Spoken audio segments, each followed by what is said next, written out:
Subscribe now and press the bell icon. Never miss an update.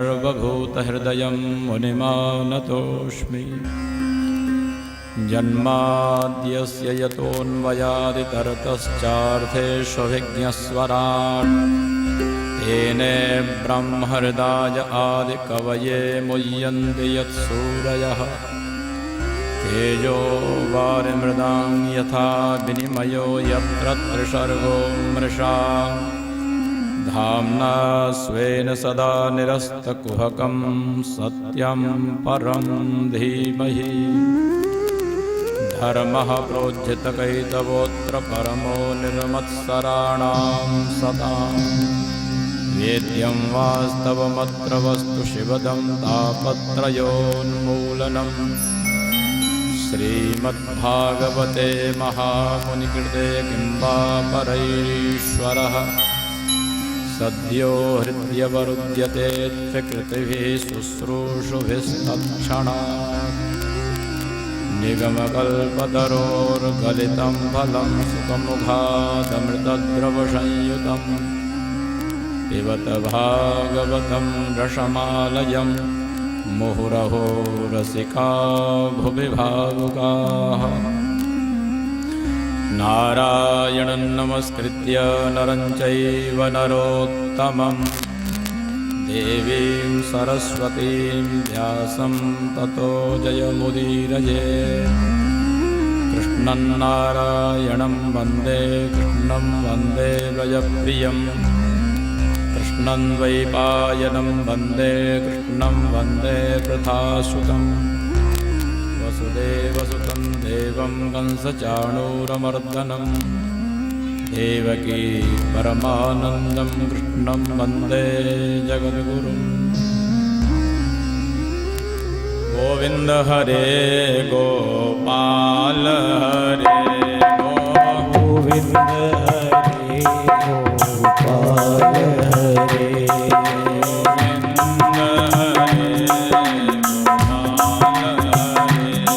Govind हरे गोपाल हरे जय प्रभु दीन दयाल हरे जय जय प्रभु दीन दयाल हरे गोविन्द हरे गोपाल हरे गोविन्द हरे गोपाल हरे जय जय प्रभु दीन दयाल हरे जय जय प्रभु दीन दयाल हरे गोविन्द हरे गोपाल हरे गोविन्द हरे गोपाल हरे जय जय प्रभु दीन दयाल हरे जय जय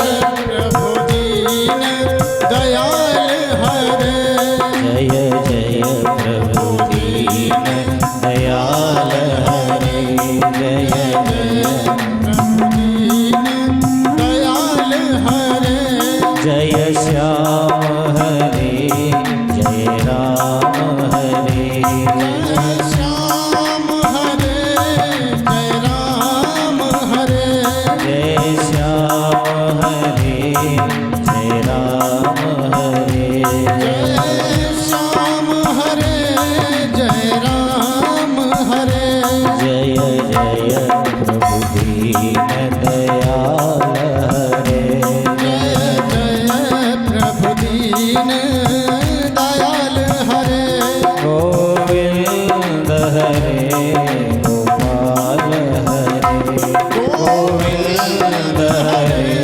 गोपाल हरे जय जय प्रभु दीन दयाल हरे जय जय प्रभु दीन दयाल हरे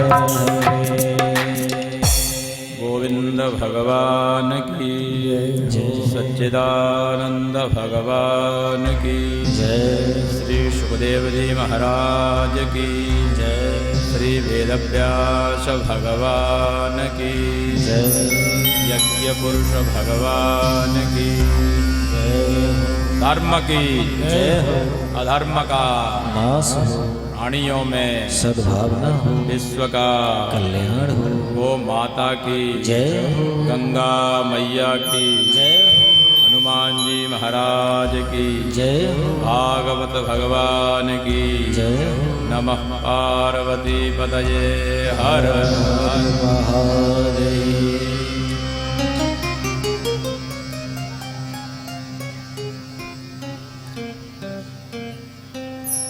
अकारण करुणा वरुणालय भक्तवांछा कल्पतरु श्री कृष्णचंद्र परमानंद कंद यशोदानंदन नंदन नंदन वसुदेव नंदन जी की असीम अनुकंपा से निर्विघ्न त्रिदिवसीय श्रीमद् भागवती कथा का हम लोग पान कर चुके हैं। आज चतुर्थ दिन का शुभारंभ हो रहा है। प्रातः काल से ही सभी कार्य बड़ी तत्परता से चले हैं और आज हम लोग समय से कथा में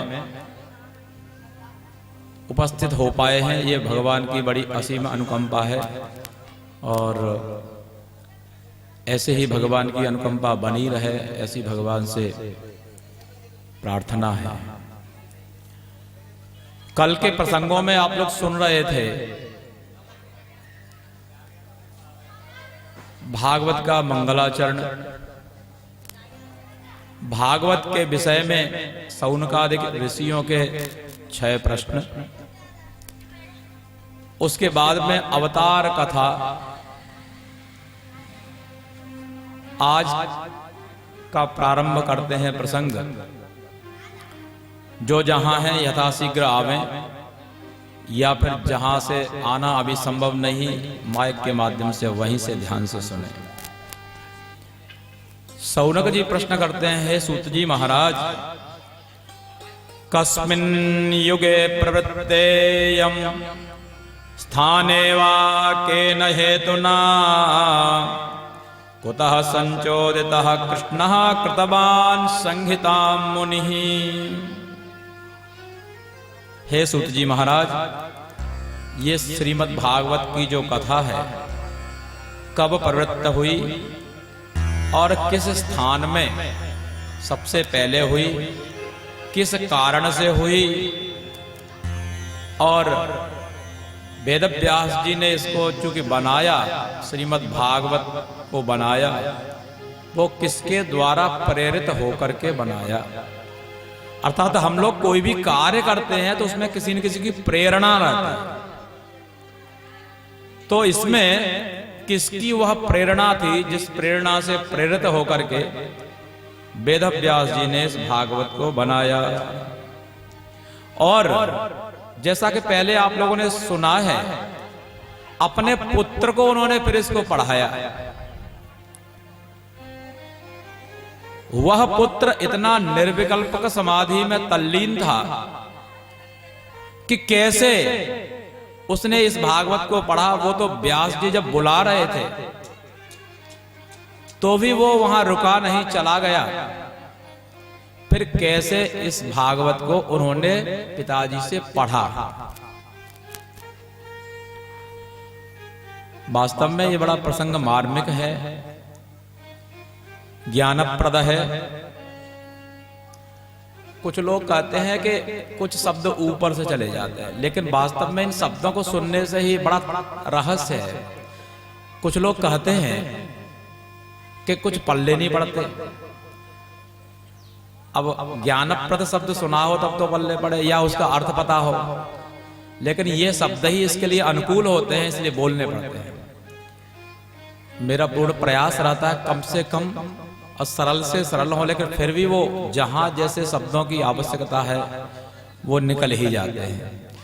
तो कोई जरूरी नहीं है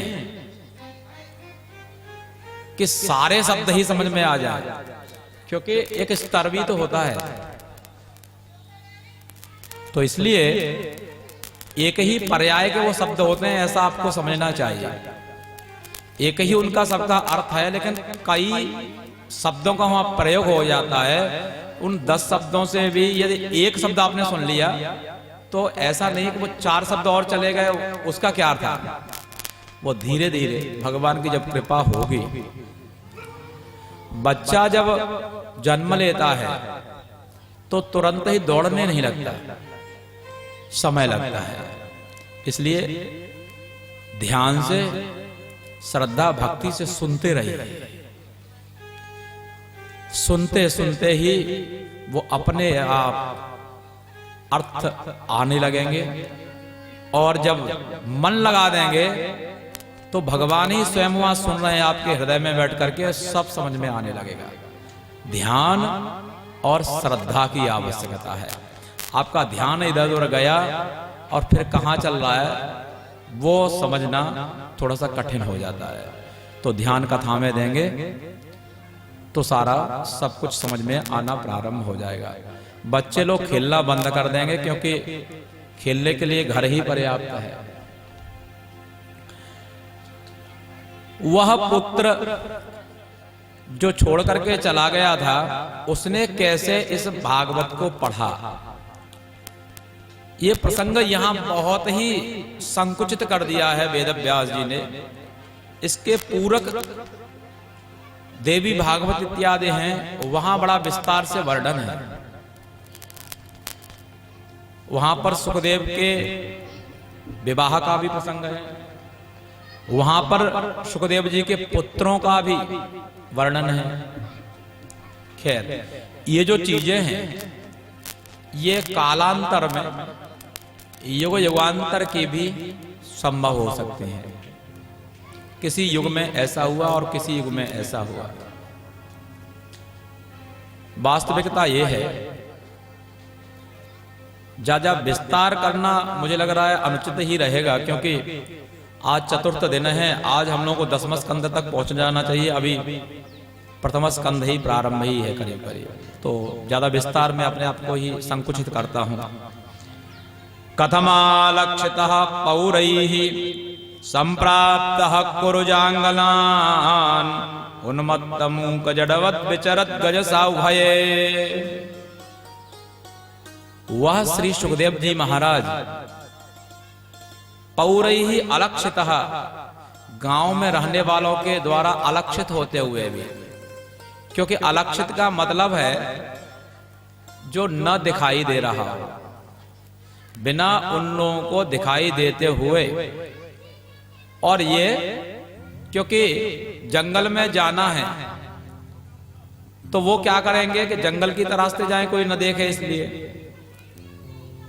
और जिसको दिखाना हो वो गांव में जाएगा। तो जंगल में भ्रमण करने वाले ये श्री सुखदेव जी महाराज कुरुजांगल देशों में भ्रमण करते हुए उन्मत्त के समान, मूक, कोई भी कुछ भी बोल रहा है, कोई उत्तर नहीं, जडवत, सब कुछ जानते हुए भी मूर्ख की तरह से गजसा हुआ है, हस्तिनापुर के पास में पहुंचते हैं। कथं वा पांडवेयस्य राजर्षेः मुनिना सह संवादः समभूतात यत्रैषा शाश्वती श्रुतिः। तो श्री सुखदेव जी महाराज सर्वथा संसार से निर्लिप्त विरक्त, उनके साथ में पांडवे अर्थात अभिमन्यु, अभिमन्यु का पुत्र ये जो परीक्षित, ये परीक्षित जी को कहां मिल गया? क्योंकि परीक्षित राजा, और राजा राज्य में रहेगा, और श्री सुखदेव जी महाराज जंगल में रहने वाले। तो दोनों, एक जंगल में रहने वाला, एक राज्य में, राजधानी में रहने वाला, इन दोनों का कैसे परस्पर संपर्क हो गया? क्योंकि दोनों ही कैसे हैं? 36 का आंकड़ा है। 36 का आंकड़ा जानते हैं नहीं? प्रसिद्ध है। एक पूर्व को जा रहा है, एक पश्चिम को जा रहा है। तो दोनों मिलेंगे कैसे? एक पूरब से आ रहा है, एक पश्चिम से आ रहा तो मिल जाएंगे, लेकिन एक पूरब को जा रहा है, एक पश्चिम को जा रहा है, तो दोनों मिलेंगे कैसे? ये प्रश्न है। प्रश्न समझ में आ गया? नहीं, समझने की कोशिश करिए। सब कुछ बहुत ही सरल है। बहुत बार आपने सुना है, जहां इन दोनों के संवाद रूप में एक सात्वती माने भगवान के भक्तों की ये श्रुति है, ये परंपरा है, ये कथा है, जहां ये प्रारंभ हुई, वो कैसे प्रारंभ हुई?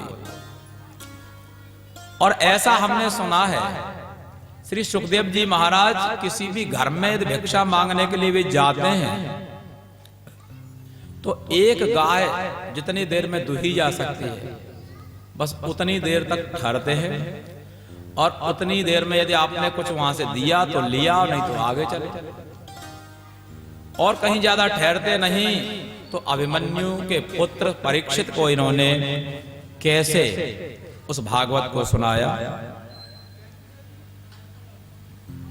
अवेक्षते महाभागः तीर्थे कुर्वंस तथाश्रमम्। हे महाभाग, वास्तव में वह राजा परीक्षित महाभाग है, महाभाग्य से युक्त है, महाभाग्यवान है। उसको उन्होंने कथा सुनाई, क्योंकि उसके लिए शब्द आया है भागवतोत्तमः, सत भागवतोत्तमः। वह राजा परीक्षित सामान्य राजा नहीं थे, भगवान के भक्तों में उत्तम थे, भागवतोत्तमः। कथा ऐसे नहीं मिल जाती। भगवत भक्तों में श्रेष्ठ उनके, क्योंकि भगवान के भक्तों में श्रेष्ठ हैं तो उनके जन्म और कर्म बड़े आश्चर्य संपन्न होंगे। तो कृपा करके हमें वो उनके भी सुनाइए, क्योंकि जिसका साक्षात भगवान ने ही रक्षण किया हो और अंत तो गत्वा जिसके उद्धार के लिए स्वयं भगवान तत्रा भवत भगवान व्यास पुत्र, भगवान ही व्यास जी के पुत्र श्री सुखदेव जी के रूप में वहां प्रकट हो गए थे।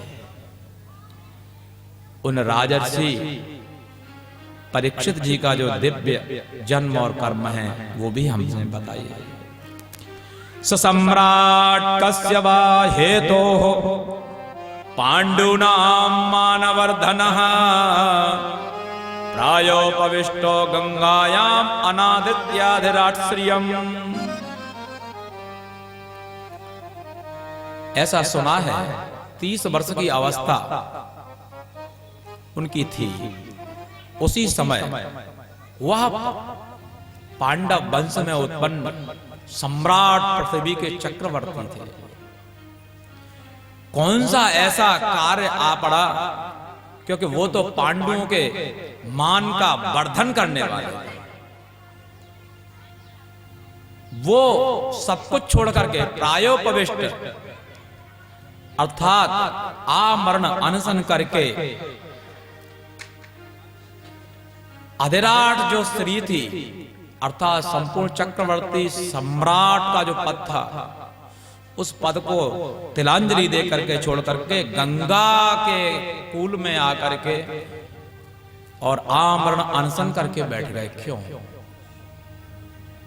पैसा के लिए ही तो आदमी बैठता है, और पैसा के लिए उनके यहां तो कोई कमी थी नहीं, पूरी पृथ्वी के सम्राट थे। तो वो ये सबको त्याग के क्यों बैठ गए? सामान्य सम्राट नहीं थे। भागवतकार कहते हैं नमन्ति यत् पाद निकेतमात्मनः शिवाय हानियदनानि शत्रवः कथं सवीरः श्रियमंगदुस्त्यजां युवैषतोत्सृष्टुमहो सहासुभिः। जिस परीक्षित की पाद पीठ को अर्थात महाराजा जो बैठते हैं वो तो सिंहासन होता ही है। दूरदर्शन में आपने देखा होगा उनके पाद पीठ एक अलग होते हैं, उस पीठ ही पर पैर रखते हैं राजा महाराजा। जगत गुरुओं की पूजा होती है तो उनके मस्तक पर तिलक नहीं लगाया जाता। पादुका पूजन होता है, वहां पादुका रखें, वहां पूजन करो। ऐसे ही वह महाराजा परीक्षित जिसकी पाद पीठ को माने पैर जहां रखे जाते हैं उस पट्टे को, पैर रखे जाने वाले पट्टे पर उनके जो शत्रु थे उनके प्रभाव के कारण बहुत सारी संपत्ति उपहार लेकर के अपने कल्याण के लिए वहां पर उनकी पाद पीठ का समर्थन करते थे। बोले हम आपके अधीन हैं। ऐसा कोई नहीं था जो उनके शत्रुता कर सके। नाम सुन के ही भयभीत होकर के स्वयं उनके शरणापन्न होकर के भेंट अर्पण करते थे। ऐसे वह अभिमन्यु के पुत्र अत्यंत ही दुस्तेज जो स्त्री है,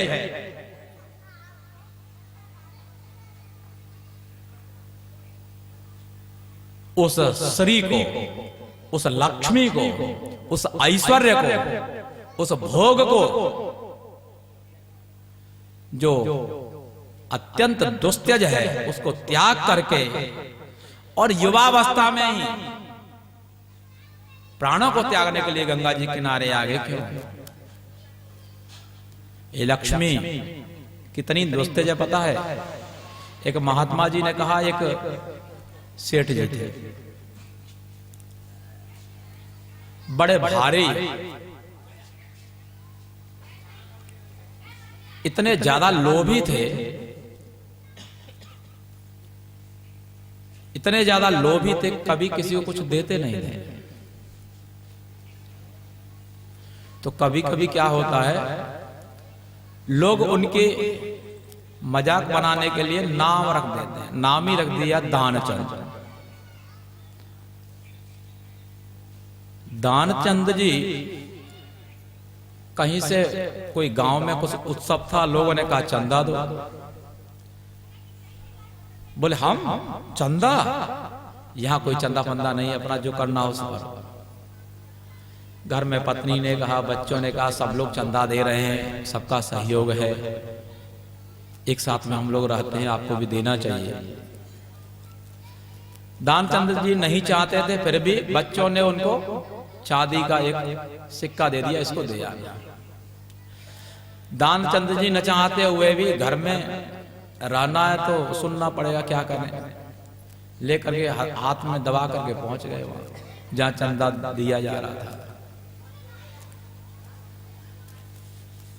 पहुंच गए, बहुत देर तक पसीना पसीना हो रहे हैं, लेकिन मुट्ठी ढीली नहीं कर रहे। बहुत से लोग कोई कुछ जो जिसकी सामर्थ्य लिखा रहा है, लेकिन इनकी मुट्ठी ढीली नहीं हो रही। बाद में देखा कि वो मुट्ठी इतनी जोर से दबाए थे कि उसमें से पसीना निकलने लगा। हाथ खोल कर अरे तुम रोते बहुत हो, तुम्हें किसी को नहीं देंगे।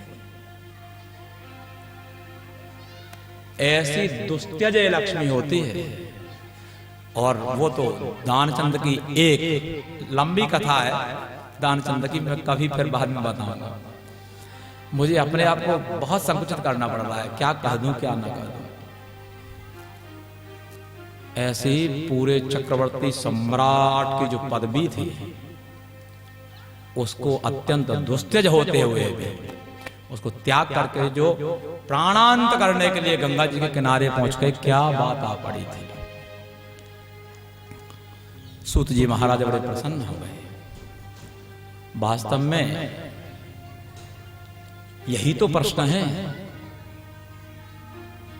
ऐसे हमने कभी किसी से प्रश्न किए ही नहीं।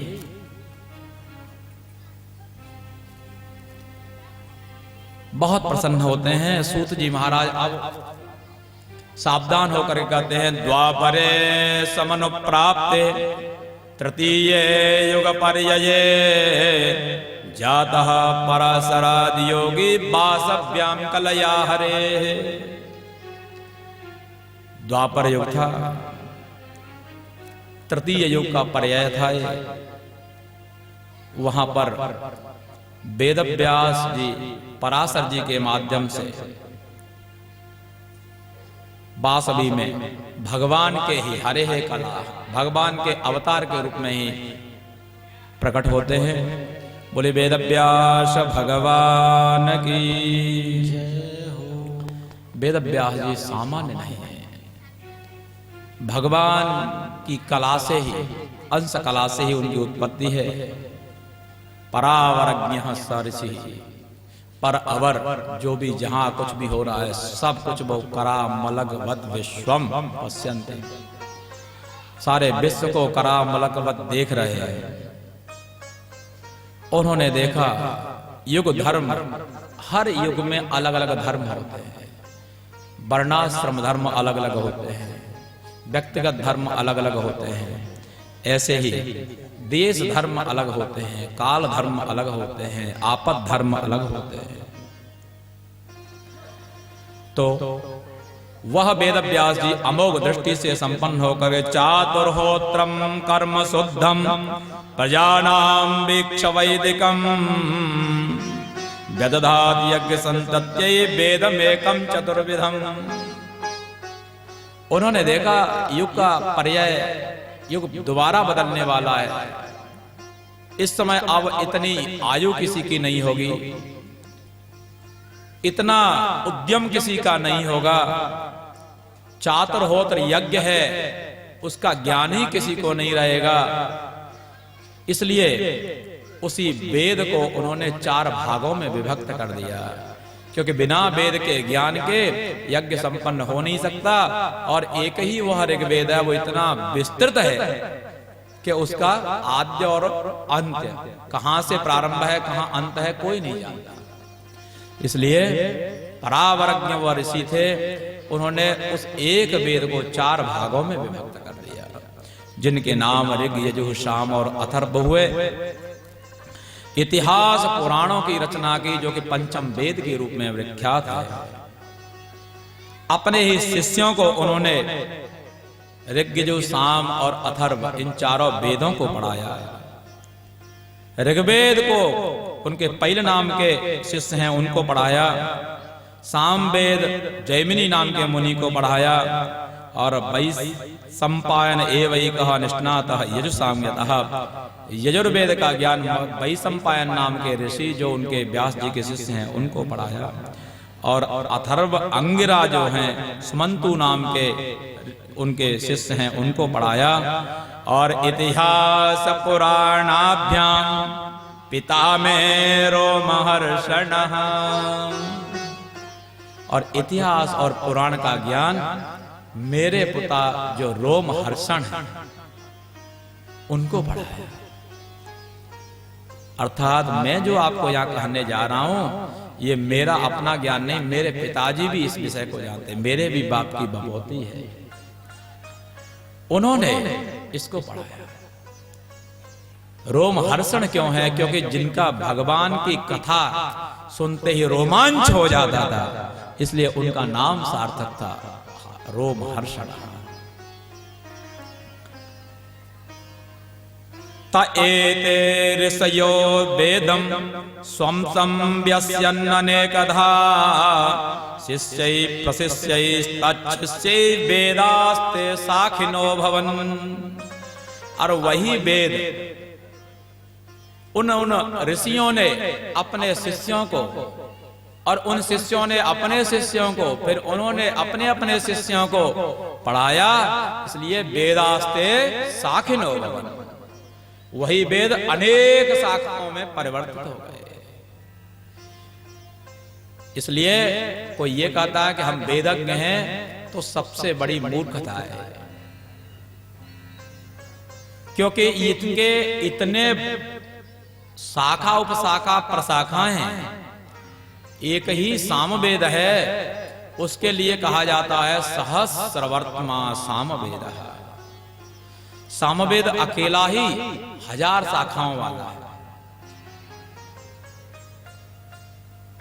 100 मध्वर्य शाखा, यजुर्वेद की ही 21 शाखाएं हैं। नवदा अथर्वणो वेदः, अथर्ववेद 8-9 शाखाओं से संपन्न है। ऋग्वेद 21 शाखाओं से युक्त है। सबको जोड़ करके 1131 शाखाएं होती हैं, जिनमें से अब कुछ एक ही अंगुली गण्य आज प्राप्त है। करीब करीब 8-9 शाखाएं मात्र प्राप्त हैं।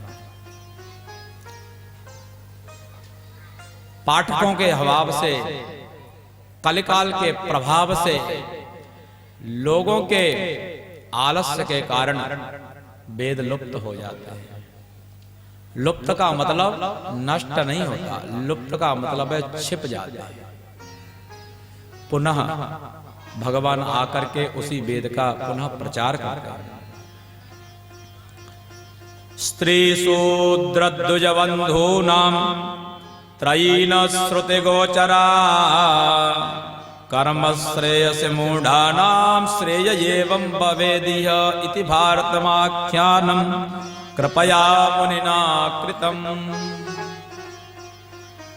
स्त्री, महिलाएं, शूद्र, द्विज बंधु, पतित ब्राह्मण इत्यादि, इनको वेदाल मंत्रों के श्रवण का अधिकार नहीं है। तो आप कहोगे कि फिर यजमान पत्नी यज्ञशाला में बैठते हैं, यजमान पत्नी कहीं भी पूजा में साथ में रहती हैं, फिर कैसे अधिकार है? वास्तव में इन चीजों को परंपरा से जब हम सुनते हैं, समझते हैं, तभी उसका अर्थ हमें प्राप्त होता है, उसका अभिप्राय समझ में आता है। अन्यथा अर्थ का अनर्थ कर बैठते हैं।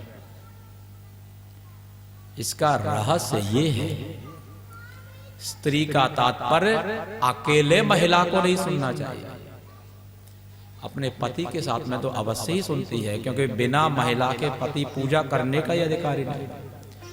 ग्रंथि वंदनम, ग्रंथि बांध करके पूजा होती है।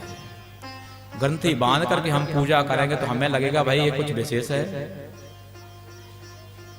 आध्यात्मिक तो शक्ति और पद्धति है ही, लोक में भी आप पहले ग्रंथि रहित होकर के देखिए और ग्रंथि बांध कर पूजा करने के बाद में देखिए, एक अपनत्व तो अलग से झलकने लगता है। क्यों ठाकुर साहब, है कि नहीं? तो इसलिए स्त्री को अकेले पूजा आदि में अधिकार नहीं है। पति के साथ में अवश्य ही वह पूजा कर सकती हैं और श्रवण भी कर सकती हैं। इसी तरह से शूद्रादि अलग अलग अपने अपने धर्म हैं। कर्मों से कभी कोई छोटा बड़ा नहीं होता। अपने अपने जन्मना जैसे जैसे जो कर्म हमें मिले हैं उनको हमें बड़े श्रद्धा से करनी चाहिए। और गीता में भगवान ने यही हमें शिक्षा दी, स्वे स्वे कर्मण्य निवृत्तः संसिद्धिं लभते नरः। परंपरागत जो हमारा कर्म चला आ रहा है उसको हमें करना चाहिए, तो वो व्यक्ति को उसको उसी कर्म से सिद्धि प्राप्त हो जाएगी। उसी कर्म को श्रद्धा भक्ति से, उसी कर्म को सत्यता से करे, उसी कर्म को अपनी पूजा समझकर। कहीं कहीं लिखा रहता है कर्म ही पूजा है, तो वहीं से उसको सिद्धि प्राप्त हो सकती है। इसलिए इनको यदि पूजा करनी है किसी के माध्यम से पूजा करना है बहुत अच्छा है, अन्यथा वो अनर्थ का कारण बन जाती है। और द्विज बंधु किसी को छोड़ा नहीं गया है, यहां सब जो भी हैं सब समानता, इस गद्दी से सब समान हो जाते हैं। जो पतित ब्राह्मण इत्यादि वे सब भी अधिकारी नहीं है। जैसे ये लोग अधिकारी नहीं है स्त्री शूद्र आदि, वैसे पतित जो लोग हैं, पतित का मतलब अर्थ जानते हो? पतित का मतलब है ब्राह्मण का ही पुत्र 16 वर्षीय हो गया, 16 वर्ष का, वो पतित हो गया। कैसे पतित हो गया? यदि उसका संस्कार नहीं हुआ है,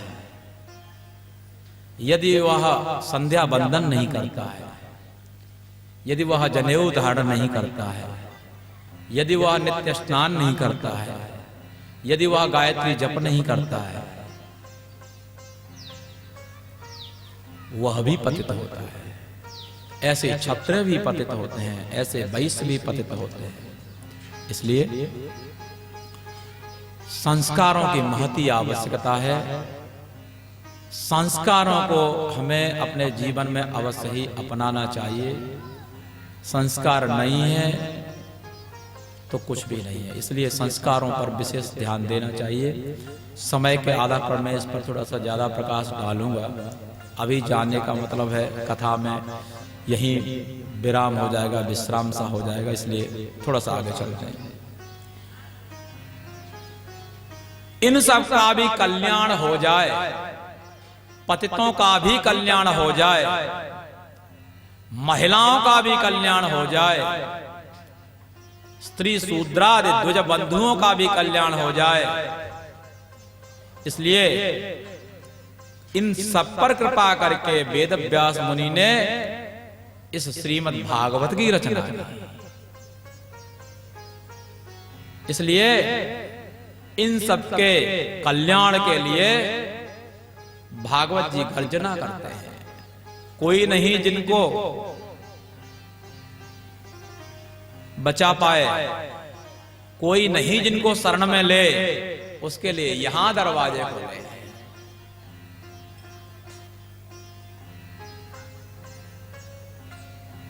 एक पंडितराज जगन्नाथ हुए। उन्होंने गंगा लहरी की रचना की। उसमें उन्होंने पंक्ति में एक में लिखा है, जगन्नाथस्यायं सुरधुनि समुद्धार समयः। हे देवी गंगा जी के किनारे आकर के बैठ गए थे सपत्नीक, और उसके बाद में गंगा जी बहुत नीचे थी।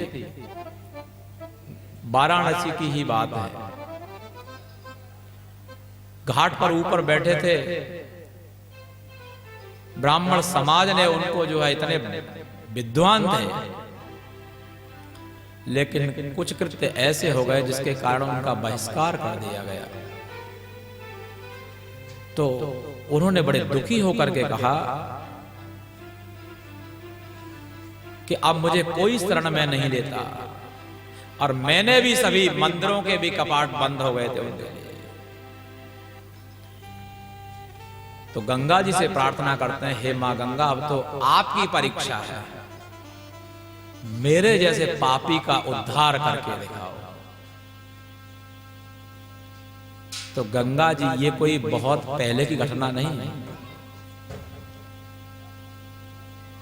इस 17वीं शताब्दी के पूर्वार्ध का क्रम है, पूर्वार्ध की घटना है।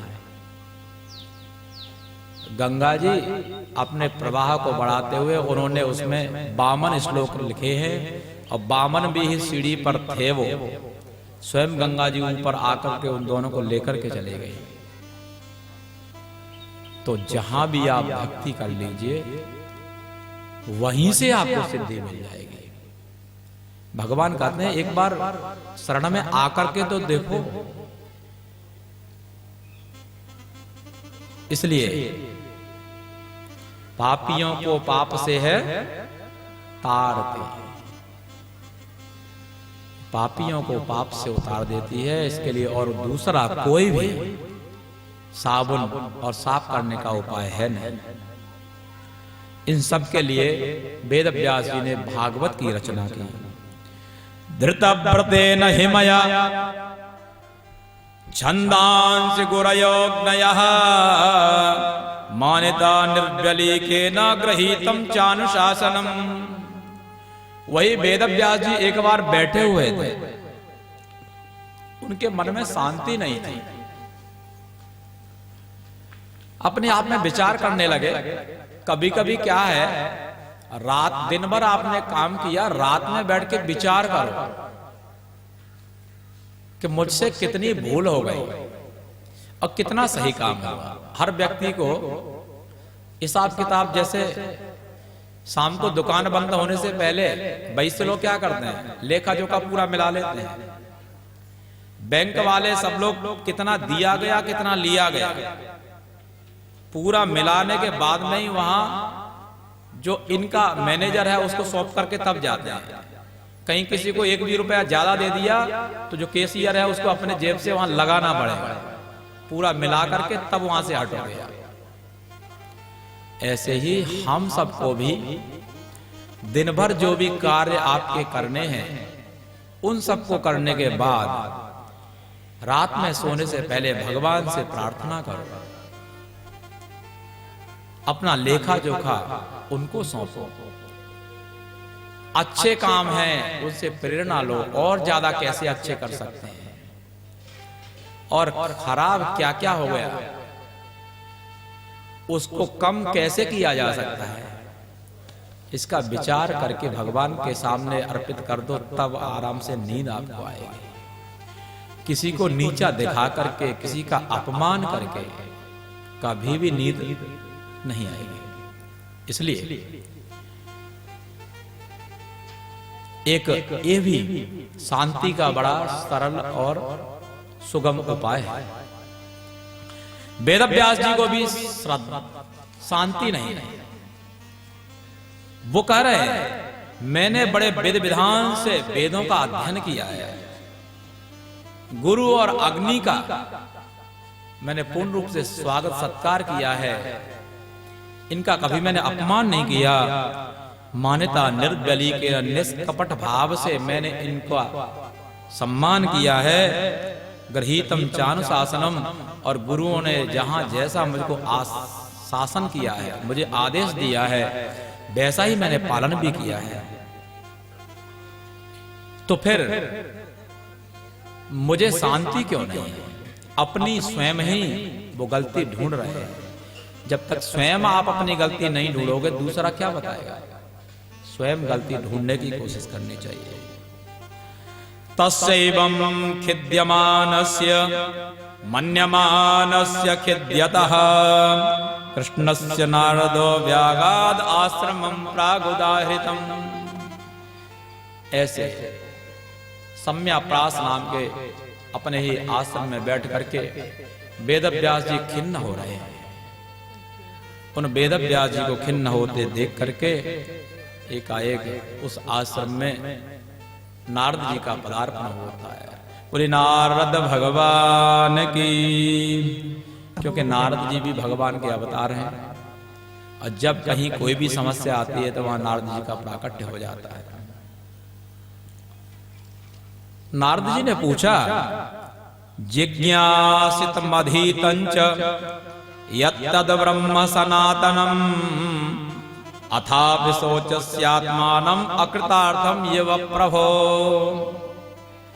जो मनुष्य का जिज्ञासित है, जो जानना है उसको, वो सब आपने जान लिया है। जो आपने पढ़ा है उसको ढंग से समझ लिया है। जो सनातन ब्रह्म है वही तो वास्तव में ज्ञेय है, वही तो जानने योग्य है, उसको आपने जान लिया है। और फिर भी अकृतार्थ की तरह से आप इतना क्यों सोच रहे हो? अकृतार्थ का मतलब है जिसने अपने कर्तव्यों का पालन न किया। तो ऐसे व्यक्ति की तरह से आप क्यों सोच रहे हो? आपने तो सब कुछ किया है। व्यास जी ने कहा त्वं पर्यटन्नर कयिवत्र लोकी मंदश्चरो वायुरिवात्म साक्षी पराबरे ब्रह्मणि धर्मतो व्रतैः स्नातस्य मे न्यूनमलं विचक्ष्व।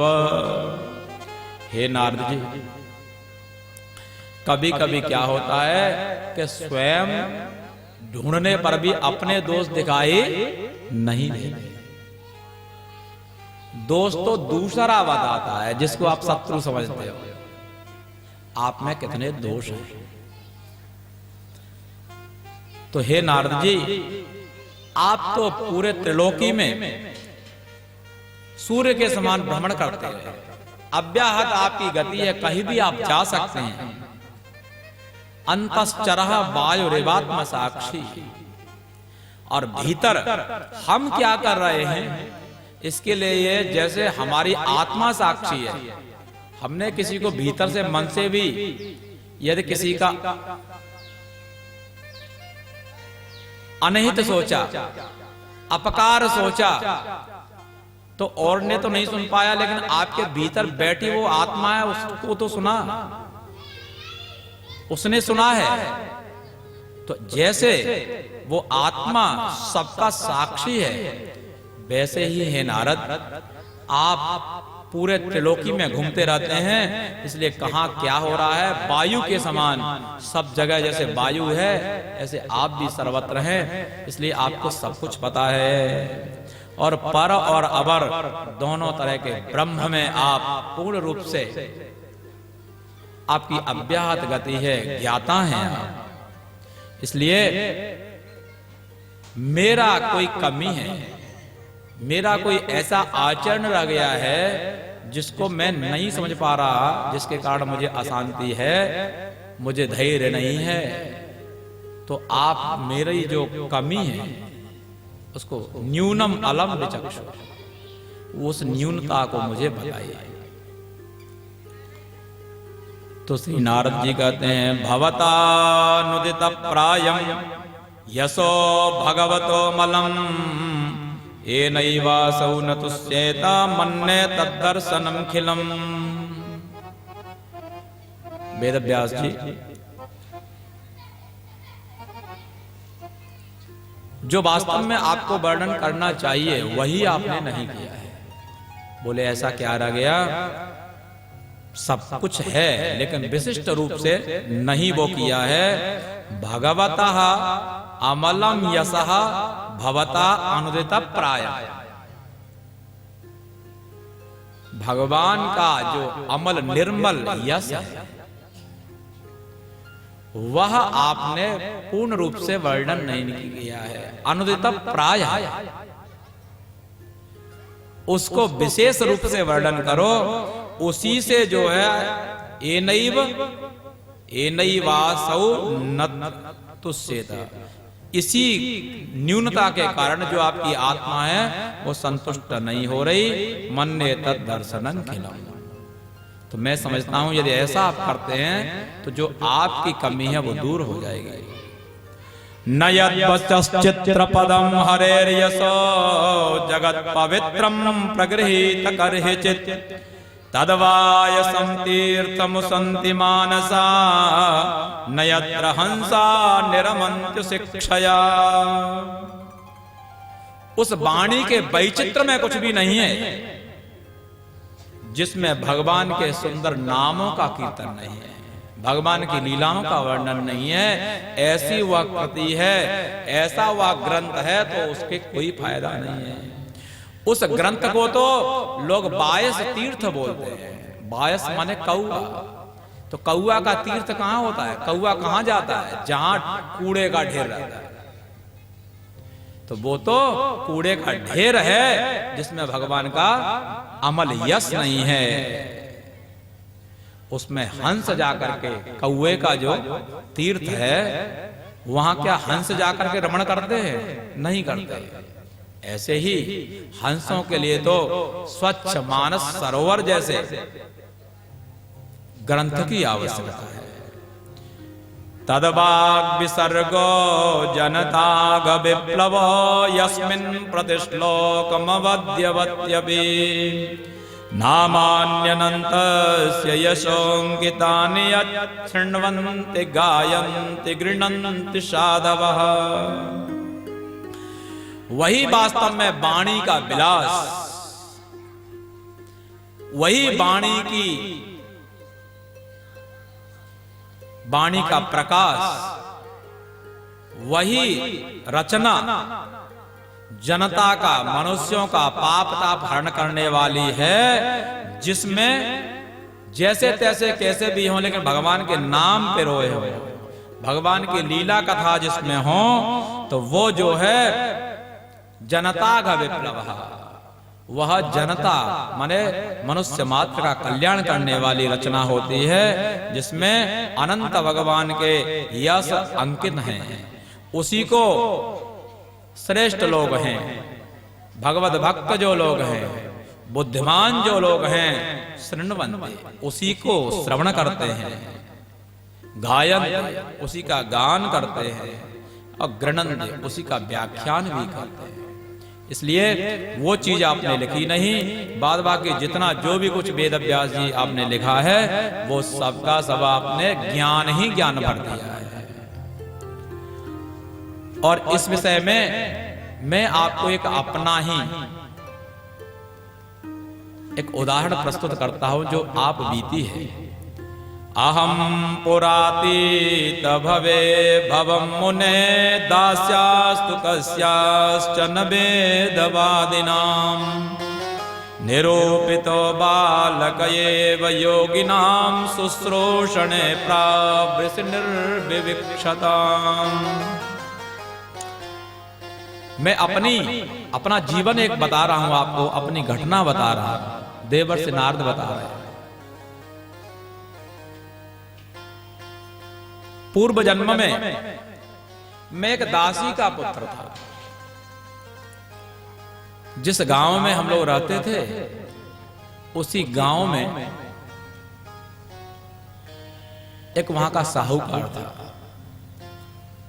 उसके यहां पर मेरी मां झाड़ू पोछा इत्यादि का सफाई का काम करती थी। मैं उसी का पुत्र था।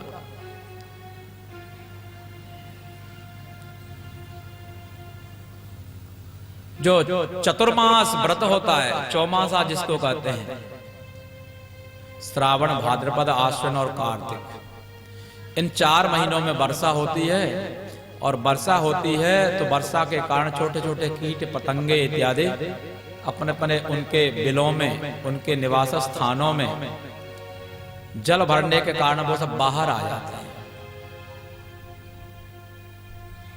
तो उस समय रास्तों में जहां तहां देखो वही छोटे बड़े कीड़े, हम न चाहते हुए भी बहुत सारे हमारे पैरों से पिष्ट होकर के, पैरों से दब करके मर जाते हैं।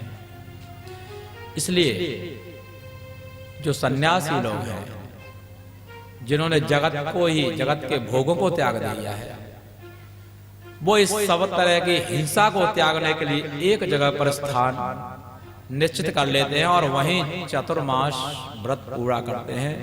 4 महीने तक ये वहीं रहते हैं और उसके बाद में 4 महीने पूरे होकर के वहां से जाते हैं। वहीं पर इनका जप, ध्यान, तीर्थ जो भी कुछ है, प्रवचन, वहीं 4 महीने तक चलता है।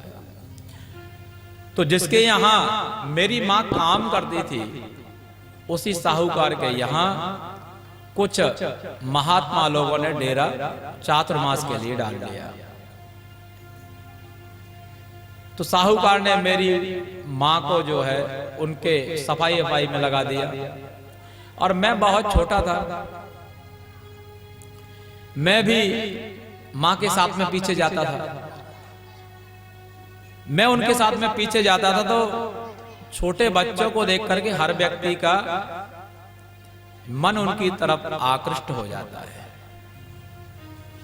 और उसमें भी यदि बच्चा संस्कारित हो तो और ही ज्यादा, क्योंकि बच्चे भगवान के स्वरूप होते हैं। मैं माँ के साथ में जाता था, जो भी वो कुछ बोलते थे बड़े श्रद्धा से मैं चुपचाप बैठ करके उसको सुनता रहता था। अंततो गत्वा वो हमें प्रसाद देते थे, उस प्रसाद को मैं बड़े श्रद्धा भक्ति से ग्रहण करता था।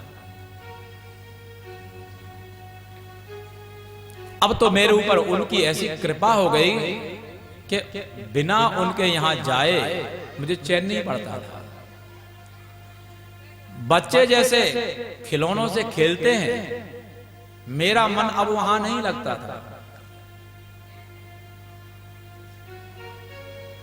नारद जी स्वयं अपनी घटना वेद व्यास जी को सुना रहे हैं कि कुर्वाणा यत्र कर्माणि भगवत शिष्यया सकृत गृणन्ति गुण नामाने कृष्णस्यानुस्मरन्ति च।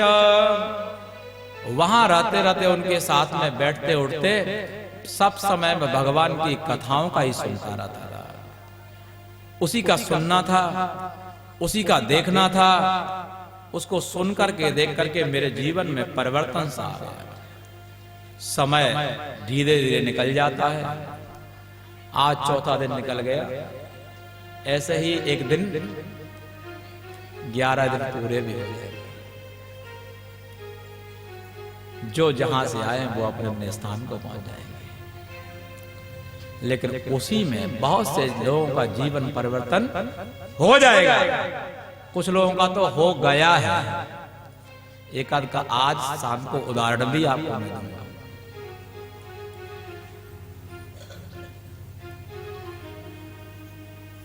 चार महीने पूरे हो गए। वो जो महात्मा थे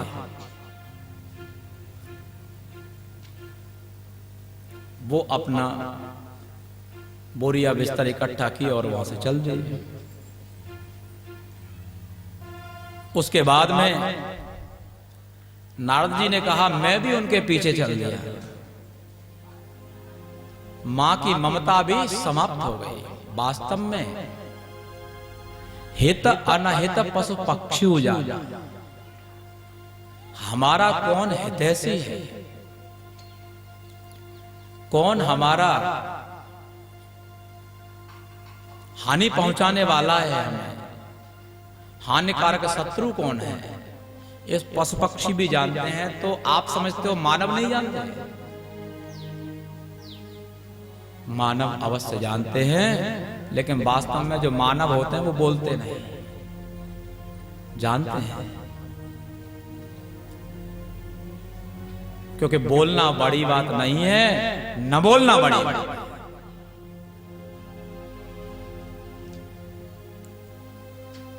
जब वो चले जा रहे हैं मैं भी पीछे चल गया। महात्माओं ने समझाया अरे तेरी मां है और मां का अकेला ही बच्चा है, और हम लोग भी संसार को छोड़ करके आए, तुझे कहां लिए फिरेंगे? जंगल में कहां तेरे लिए दूध मिलेगा? अभी तो तू अपने उसमें जा रहा है खुशी खुशी में, बाद में वहां जाकर के मां मां करके रोने लगेगा। हम कहां ढूंढेंगे तेरी मां को? बहुत समझा बुझा करके मुझे वो तो चले गए, लेकिन मैं अब उनके बिना ऐसा छटपटाने लगा। अर्थात भगवत भक्ति का बीजारोपण हो चुका था, वृक्ष बढ़ने लगा। धीरे धीरे मेरी मां, एक दिन वर्षा हो रही थी, उन्हीं साहूकार के यहां काम करने शाम को गई। वर्षा में चारों तरफ से पानी भरा था। जहां हम लोग रहते थे उससे कुछ दूर पर जहां काम था उनका घर था। रास्ते में ही पानी भरा था। मां जा रही थी, उसी में से कहीं से एक सर्प आया और मां के पैर में उसने दंशन कर लिया, और वहीं की वहीं मेरी जो मां थी वो जो है मृत्यु को प्राप्त हो गई। स्पेतांजन पदांस्तत्र पुरग्राम प्रजाकरान खेट खटपट बाटीश्च बनान्युपवनानि च। तो हे वेद व्यास जी, मां तो मां ही होती है। मुझे भी मां के इस विरह से थोड़ा दुख हुआ, लेकिन मैंने चूंकि कथा सुनी थी इसलिए ज्यादा कोई दुख नहीं हुआ। मैं तो घर से जाना ही चाहता था। मुझे एक मौका मिल गया और मैं एक जनपद से दूसरे जनपद, एक गांव से दूसरे गांव, एक पुर से दूसरे पुर, एक गौशाला से दूसरी गौशाला, ऐसे खेत खरवट वाटी छोटे बड़े जंगल इत्यादि को त्यागता हुआ, उनसे पार जाता हुआ एक एवात या तो हम अद्राक्षम विपिनम महत् घोरम प्रतिभयाकारम व्यालो लूक शिवाजलम। अकेला ही था मैं, मेरे साथ में कोई दूसरा सहायक भी नहीं था। मैंने एक भयानक जंगल को देखा, अत्यंत घोर, वह डरावना था, प्रतिभयक आकार वाला था। और वहां तो ब्याल, उल्लू और सियार, इनकी भयानक आवाजें उसमें हो रही थी, और मैं छोटा बच्चा ही था। तस्मिन् निर्मनुजे रण्ये पिप्पलोपस्थ आस्थितः आत्मनात्मानमात्मस्थं यथा श्रुतम् अचिन्तयम्। उसी में मैंने देखा एक सुंदर जलाशय है। जलाशय में मैंने हाथ पैर धोए, जल का पान किया, स्नान किया। जलाशय के किनारे ही एक पीपल का वृक्ष था। उस वृक्ष के नीचे मैं बैठ गया, और जैसा मैंने सुना था, यथा श्रुतम, जैसा मैंने उन महात्माओं से सुना था, वैसा ही मैंने आत्मनात्मानम आत्मस्थम, आत्मना माने बुद्धि से, आत्मस्थम उस आत्मा में स्थित वह जो आत्मा परब्रह्म परमात्मा तत्व है, उसका मैंने ध्यान करना प्रारंभ कर दिया।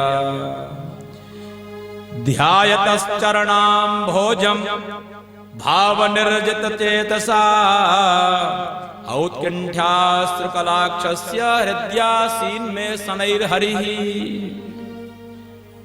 उन भगवान के चरणों का ध्यान जैसे ही मैंने किया, धीरे धीरे उस भाव के कारण मेरा चित्त उन चरणों की जो शोभा थी, जो लालिमा थी, उससे मेरे हृदय को, मेरे मन को उसने जीत लिया।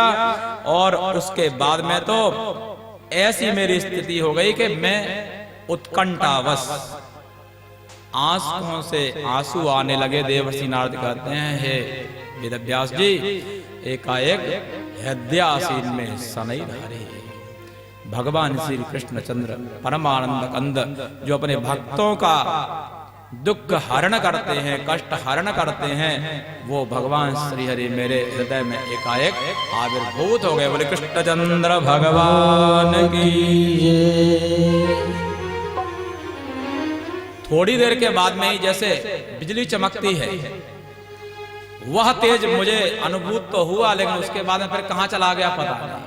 मेरी आंखें खुल गई, मैं अब चारों तरफ देख रहा हूं उसको, लेकिन कहीं मुझे दिखाई नहीं दे रहा। दिदृक्षुस्तदहं भूयः प्रणिधाय मनोहृदे वीक्षमाणोऽपि न पश्यत् अवितृप्त इवातुरः। अब तो मैं दिदृक्षु होकर के उसको देखने की इच्छा से चारों तरफ मैं देख रहा हूं। बार बार मैंने फिर वैसा ही प्रयास भी किया, जैसे पहले मैंने जिस क्रिया से उसको देखना चाहा था, जिस तरह से मैंने उसका ध्यान करना चाहा था, वैसे ही मैंने फिर दोबारा से किया। और ऐसे किया अवितृप्त इवात, मैंने जैसे अतृप्त व्यक्ति पुनः भोजन चाहता है, ऐसे ही मैं उस तेज के दर्शन से तृप्त नहीं हुआ था, मुझे संतोष नहीं हुआ था। आतुर की तरह से मैं बार बार उसको देखने की चेष्टा करने लगा। हंतास्मिन् जनपदे भवान नमाम दृष्टुमिहार्हस्ते अविपक्व कसायाणम दुर्दर्शोहम कुयोगिनाम। तब एकाएक आकाशवाणी हुई, नारद जी अब प्रयास मत करो, और इस जन्म में तुम्हें हमारा दर्शन संभव नहीं हो सकता है, क्योंकि जो अविपक्व कषाय है, जिनके अभी कर्म अवशिष्ट हैं, ऐसे जो कुयोगी हैं, कुत्सितः योगी कुयोगी तेषाम कुयोगिना, ऐसे कुयोगियों के लिए मैं दुर्दर्श हूं, अर्थात उनको बड़े दुख से प्राप्त दर्शन हो सकता है, सामान्य परिश्रम से नहीं हो सकता। नारद जी अभी आपको भी कुछ समय के लिए इंतजार करना पड़ेगा। क्योंकि वृक्ष लगाते ही फल नहीं आ जाता, कुछ थोड़ा समय लगता है। नामान्यनन्तस्य तत्र पठन् गुह्यानि भद्राणि कृतानि च स्मरन् गां पर्यटन्तोऽष्टमनागतस्पृहः कालं प्रतीक्षन् विमदो विमत्सरः। नारद जी कहते हैं, हे वेदव्यास जी, अब तो मैंने पहले से सुनाई था और कुछ मेरे हाथ में था भी नहीं, इसलिए अब दर्शन होना नहीं तो उन भगवान अनंत के जो नाम है, जो गुण है, जो लीलाएं हैं, जो कर्म हैं, उनको हतत्रपः निर्लज्ज होकर भगवान के शरण में जब तक सलज्ज आप हैं तब तक नहीं आ सकते। निर्लज्ज होकर के देवर्षि कहते हैं हतत्रपः, निर्लज्ज होकर के मैं उनके नामों का जो गोपनीय उनकी कथाएं उनका स्मरण करते हुए, उन नामों का बार बार कीर्तन करते हुए इस पृथ्वी पर मैं भ्रमण करने लगा। वेदव्यास जी विमदः विमत्सरः, मेरा कोई मान नहीं था, मुझे किसी से कोई मत्सर नहीं था, कोई ईर्षा द्वेष नहीं थे।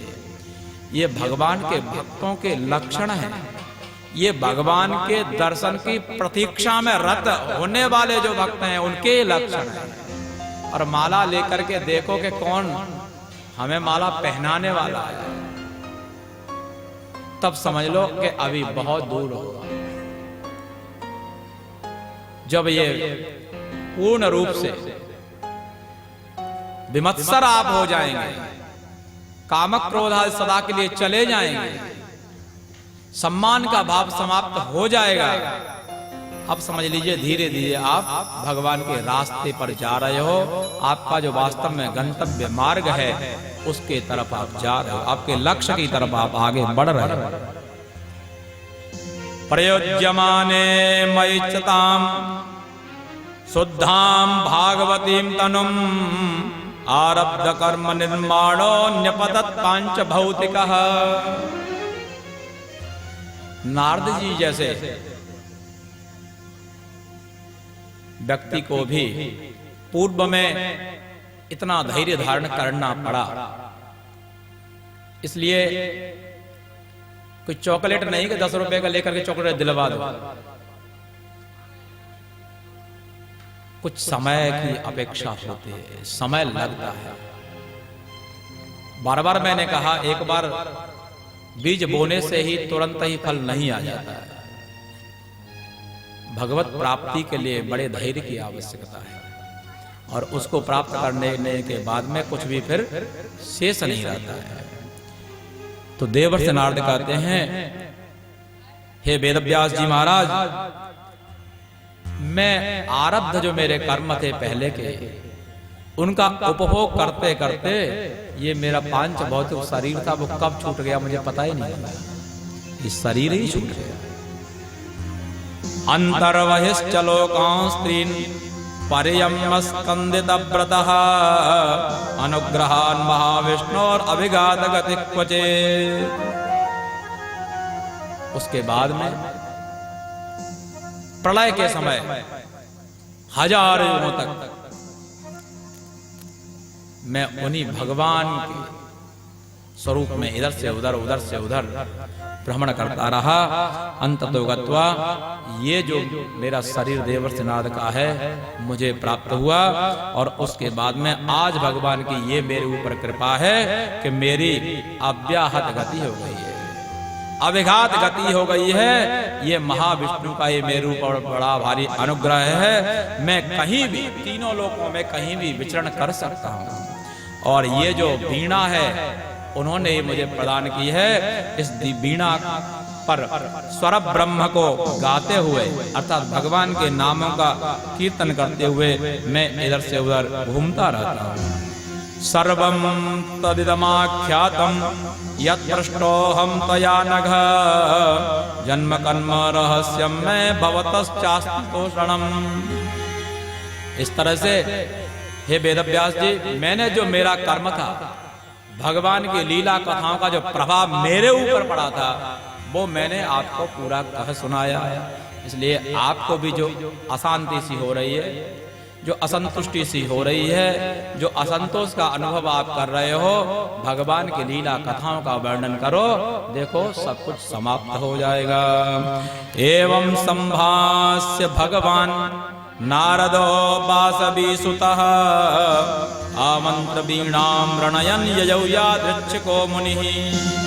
इस तरह से नारद जी ने वेदव्यास ऋषि को अपना वृत्तांत सुनाया और फिर अपने देवदत्त वीणा पर भगवान के नामों का कीर्तन करते हुए और वहां से आगे के लिए प्रस्थान करते हैं। आइए थोड़ा कीर्तन देवर्षि नारद के साथ में कर लें, उसके बाद में भागवत की रचना।